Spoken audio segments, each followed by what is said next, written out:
Welcome to our third video in our Class 19 series of lecture videos. In this video, we're going to be talking about an interesting phenomenon that happens when you generate carbocations.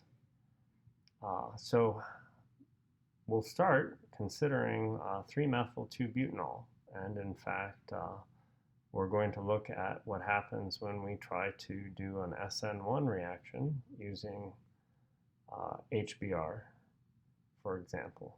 Of course, we know that our secondary carbon to which that hydroxyl group is bonded is going to be a little slow forming a carbocation because it doesn't have a lot of hyperconjugation stabilizing it, that is, neighboring carbon, hydrogen, filled molecular orbitals donating electron density to a carbocation center that would form if we protonated that hydroxyl group and it left as water.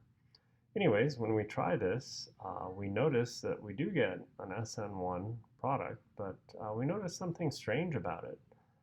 Instead of the bromine substituting that secondary carbon where the alcohol had been, it's substituting the tertiary carbon next to it, and that is the primary product that we form that comes from an SN1 reaction. We might get a small amount of the 2-bromo-3-methyl-butane product that comes from substituting that hydroxyl group with bromine directly on that carbon. And of course, we get some minor E1 byproducts. So what is going on?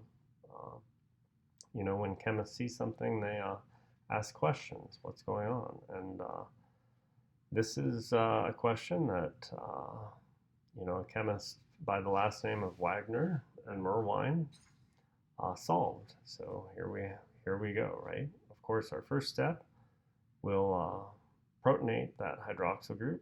It will leave as water. Our first thing that is formed is a secondary carbocation. We know that these aren't terribly stable compared to tertiary carbocations. We could substitute that secondary carbocation. Bromide could come in, form a bond with it, and then we've got our 2-bromo-3-methyl-butane. But this is our minor product. Something happens a little faster than this SN1 substitution, and it is something known as a 1,2 hydride shift, or a Wagner-Merwine shift. And so what is that exactly? Well, we've got this tertiary carbon, which has one hydrogen that I'm now explicitly drawing, and it's going to take its electrons, the 2 electrons in that carbon-hydrogen bond, and it's going to move over to that secondary carbon.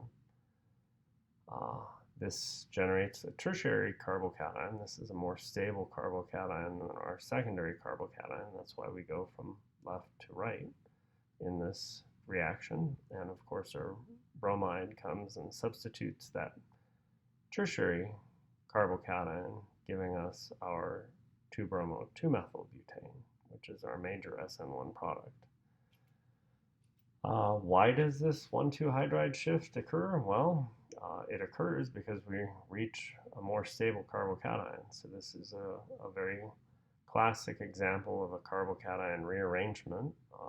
Carbocations are high energy intermediates. If they can rearrange, if there's some mechanism for them to rearrange to something more stable, they often do. I drew a small cartoon of what's going on in this reaction.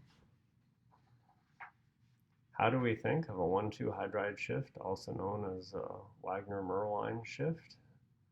Well, when we first generate our secondary carbocation, it is stabilized by hyperconjugation, that is, donation of electron density from a filled sigma bonding carbon-hydrogen molecular orbital into the empty p orbital of the carbocation. So that's a stabilizing interaction. There's electron density shared between these similarly phased lobes. And all of a sudden it just kind of goes to this 3-center 2-electron bond transition state. So this hydrogen kind of is passed over to that secondary carbon because this transition state opens up, but it doesn't open up to give us the less stable carbocation. It opens up to give us the more stable carbocation. So the driving force for this is tertiary carbocations are more stable than secondary. They have much more of that hyperconjugation going on. So that positive charge likes to reside here. Kind of a, you know, elegant cartoon depicting that transformation. So I think I'll go ahead and end the video there. 6 minutes, it's a shorter video, but it might be nice to have a few more shorter videos in this class series than fewer longer ones.